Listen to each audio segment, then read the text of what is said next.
Genesis 1:1 says, "In the beginning, God created the heavens and the earth." It's hard to think about a time before creation. Everybody close your eyes. Imagine waking up and stepping outside on a spring day. The green grass tickling your toes with the wet dew in the morning, the yellow buttercups scattered everywhere, the birds chirping happily to each other, chipmunks scurrying up the trees as you approach them. Even fresh spring air is nice. Now, it's hard to imagine a time before this existed, with no grass, no flowers, no birds, chipmunks, not even fresh air. There wasn't even light. Okay, you can open your eyes now. On day one, God created the earth in 7 days. On day one, God created light. Have you ever been somewhere so dark it's no better than closing your eyes? You hold your hand out in front of you and you wiggle your fingers and your eyes can't even adjust. So on the first day, God created light. On the second day, God created the firmament in the sky. Does anybody know what the firmament is? Riley? When the waters come in. No, it's not quite. Back there? A division. Kind of. The firmament is the sky. Does anybody know why the sky is blue? Me neither. Maybe I'll learn it in school someday.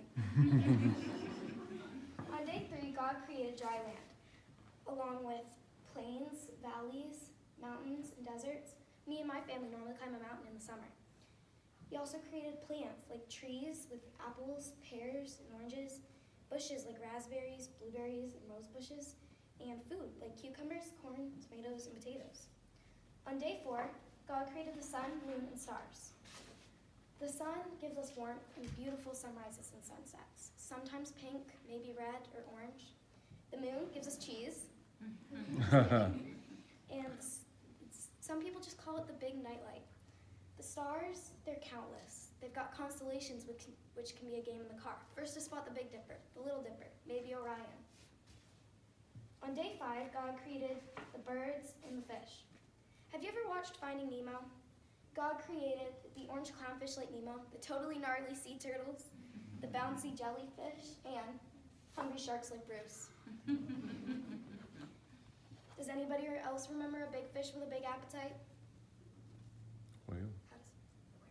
Jonah and the whale. God also created birds. Does anybody know what calamari is? You can answer. Squid. Yes, fried squid and octopus. God also created the birds. My favorite bird is the eagle. Does anybody else have a favorite bird? Eagle. Hummingbird. Hummingbird? Riley? There's this red bird.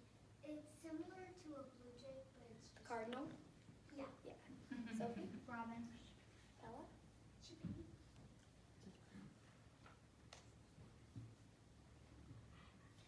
God also created on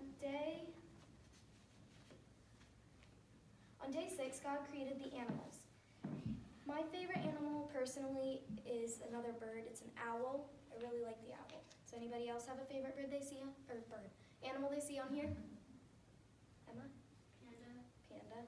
Riley? Horse. Riley? Huh? Horse. Horse. Cow. Cow. On day 6, God also created man. God made us to fellowship and worship him. God created us so that we could go to church on Sundays and learn about him and be able to be close to him. And on day 7, God rested. It's a sign that we should rest too. Exodus 23:12 says, 6 days thou shalt work, and on the 7th thou shalt rest. God gave us a beautiful world to enjoy, and in doing so, we should work hard but not forget to rest.